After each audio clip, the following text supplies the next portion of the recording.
Bismillahirrahmanirrahim. Assalamualaikum warahmatullahi wabarakatuh. Waalaikumsalam warahmatullahi wabarakatuh. Selamat pagi semua. Pagi. Bagaimana kabarnya hari ini? Baik. Alhamdulillah. Semoga saja di masa pandemi ini kita semua terus diberikan kesehatan oleh Allah Subhanahu wa taala. Dan tak lupa pula kita kirimkan salam serta salawat kepada junjungan Nabi besar kita, yaitu Nabi Muhammad sallallahu alaihi wasallam. Nah, sebelum kita memasuki pembelajaran inti, ada baiknya kita berdoa terlebih dahulu agar apa yang saya sampaikan dapat dicerna dengan baik dan dapat menambah ilmu pengetahuan adik-adik sekalian. Silahkan Novianti pimpin doa. Bismillah, doa dimulai. Doa selesai.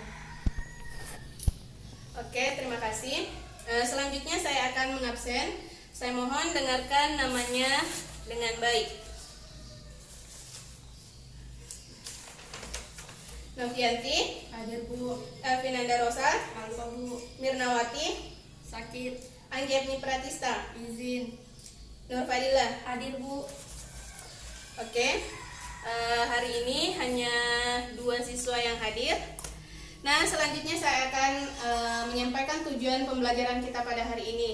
Yang pertama itu agar adik-adik sekalian mengetahui bagaimana itu ikhlas dalam beribadah. Yang kedua, agar adik-adik semua dapat membaca Quran Surah Al-An'am ayat 162 sampai 163 dan Quran Surah Al-Bayyinah ayat 5 serta hadis riwayat Bukhari dari Aisyah radhiyallahu anha. Nah, selanjutnya kita masuk ke pembelajaran inti kita pada hari ini dengan judul Indahnya Ikhlas dalam Beribadah. Nah, di sini pengertian ikhlas dalam beribadah itu secara etimologi, makna ikhlas ini adalah jujur, tulus, dan rela.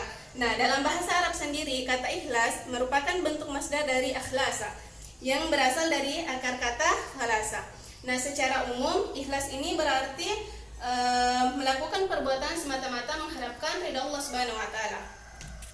Nah, ditinjau dari segi makna, pengertian ikhlas dalam Al-Qur'an ini ada beberapa arti, yaitu ada 5 arti. Ikhlas yang pertama, ikhlas berarti al-istifa atau pilihan.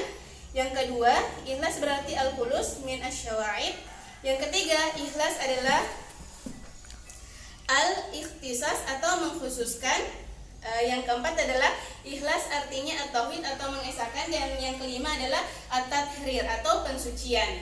Nah, selanjutnya kita melangkah ke pembahasan kedua kita, yaitu Quran Surah Al-An'am ayat 162 sampai 163 beserta isi kandungannya. Quran Surah Al-An'am ayat 162 sampai 163 ini berbunyi, A'udzubillahi minasyaitonirrajim. Bismillahirrahmanirrahim.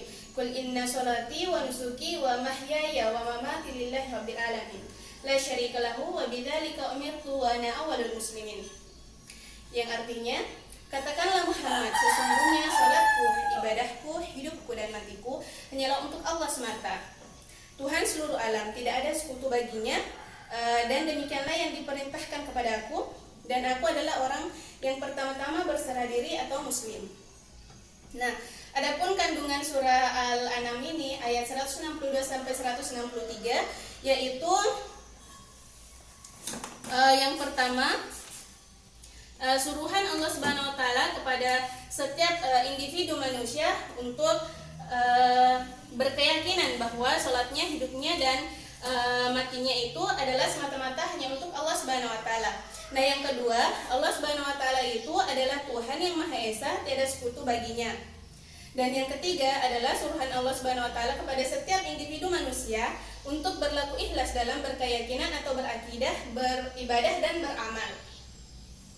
Nah, jadi di sini Quran Surah Al-An'am ayat 162 sampai 163 itu adalah kewajiban manusia untuk beribadah pada Allah Subhanahu wa taala. Dan merupakan komitmen manusia dengan Allah Subhanahu wa taala, merupakan pernyataan sikap baik hidup maupun mati semata-mata hanya untuk Allah Subhanahu wa taala.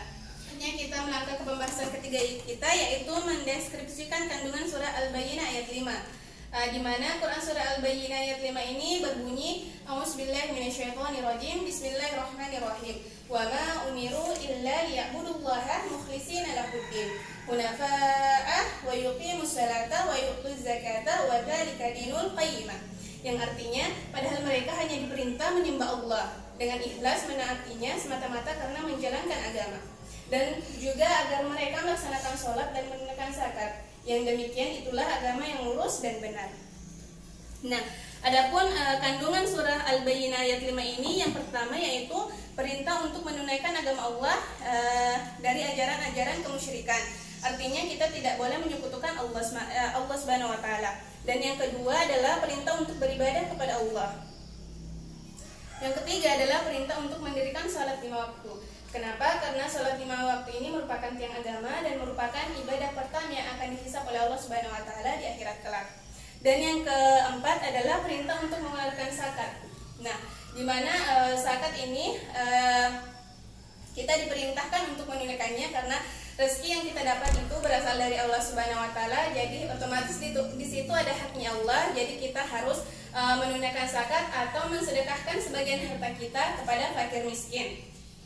Selanjutnya kita akan membahas hadis tentang keikhlasan dalam beribadah, yaitu riwayat Bukhari dari Aisyah radhiyallahu anha yang berbunyi, an Aisyah radhiyallahu anha anna Nabiyullah sallallahu alaihi wasallam kana yaqumu min laili hatta tatafakkara kalamahu faqalat Aisyah lima tasna'u hadaya Rasulullah wa qad ghafarallahu lakama taqaddama min dzambik. Yang artinya dari Aisyah radhiyallahu anha bahwa Nabi sallallahu alaihi wasallam melaksanakan salat malam hingga kaki beliau bengkak-bengkak. Nah, Aisyah berkata, "Wahai Rasulullah sallallahu alaihi wasallam, kenapa engkau melakukan ini padahal Allah Subhanahu wa taala telah mengampuni dosamu yang telah berlalu dan yang akan datang?" Nah, beliau bersabda, "Apakah aku tidak suka jika menjadi hamba yang bersyukur?" Dan tatkala beliau gemuk, beliau salat sambil duduk. Apabila beliau hendak ruku, maka beliau berdiri kemudian membaca beberapa ayat lalu ruku. Nah, itulah materi kita pada hari ini. Semoga dapat dipahami dengan baik. Baik, di sini Ibu akan membagi kalian dalam beberapa kelompok. Tapi kendalanya kalian hanya 2 orang, jadi Ibu hanya kasih tugas individu. Nanti kalian kerja lalu presentasikan.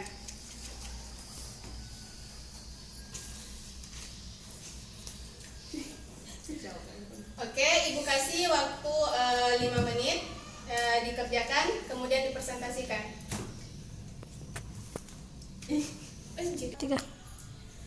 Baik, silahkan Saudari Nur Fadilah paparkan materinya. Baik, karena perilaku ikhlas akan membuat kita agar ibadah kita itu diterima oleh Allah Subhanahu wa taala, dan jiwa menjadi mandiri, hati lebih tenang, dan masih banyak lagi. Jika kita ikhlas, maka yang kita pikirkan hanya Allah Subhanahu wa taala, dan kita terlepas dari seluruh problematika yang ada di dunia dan di akhirat. Lagi pula kita manusia di dunia yang hanya untuk bertakwa kepada Tuhan yang Maha Esa. Baik, terima kasih kepada Saudari Nur Fadilah, sangat bagus ya presentasinya. Nah, dilanjutkan lagi oleh Saudari Novianti. Silakan. Terima kasih. Jadi di sini saya akan memaparkan materi yang telah tugas atau materi yang telah Ibu berikan, yaitu bagaimana caranya menghadirkan keikhlasan dalam beribadah. Yaitu pertama, kita harus sering-sering berdoa kepada Allah agar kita diberi keikhlasan dalam beribadah. Kita harus selalu mengingat bahaya riya, bahwa riya akan menghapus pahala yang sedang kita kerjakan. Kemudian yang kedua, kita harus sering mengingat kebesaran Allah. Baik, terima kasih adik-adik sekalian yang telah mempresentasikan materinya hari ini. Saya kira bagus ya. Nah, selanjutnya saya akan menyimpulkan materi pembelajaran kita pada hari ini, di mana di sini kesimpulannya yaitu ikhlas dalam beribadah berarti menghadapkan diri secara murni dan utuh serta memurnikan dan meluruskan amal seraya mengakui bahwa hanya kepada Allah lah Subhanahu wa taala kita bergantung. Nah, perilaku ikhlas dalam beribadah juga dijelaskan dalam Quran surah Al-An'am ayat 162 sampai 163 dan Quran surah Al-Bayyinah ayat 5 serta hadis riwayat Bukhari dari Aisyah radhiyallahu anha. Nah, semoga hal-hal tersebut dapat kita terapkan dalam kehidupan kita agar kehidupan kita lebih diberkahi oleh Allah Subhanahu wa taala. Nah, sebelum Ibu akhiri ya pelajaran pada hari ini, Ibu akan memberikan tugas kepada adik-adik semua. Yang pertama itu silahkan tulis Quran surah Al-An'am dalam bahasa Arab ayat 162 sampai 163 dan Quran surah Al-Bayyinah ayat 5 dan silahkan tulis hadis dan cari hadis lain tentang ikhlas dalam beribadah. Nah, mungkin itu saja materi hari ini yang dapat saya sampaikan. Semoga apa yang saya sampaikan dapat bermanfaat bagi kita semua, dapat menambah ilmu pengetahuan kita semua, dan dapat kita terapkan dalam kehidupan sehari-hari. Nah, akhir kata saya ucapkan wassalamualaikum warahmatullahi wabarakatuh. Waalaikumsalam warahmatullahi wabarakatuh.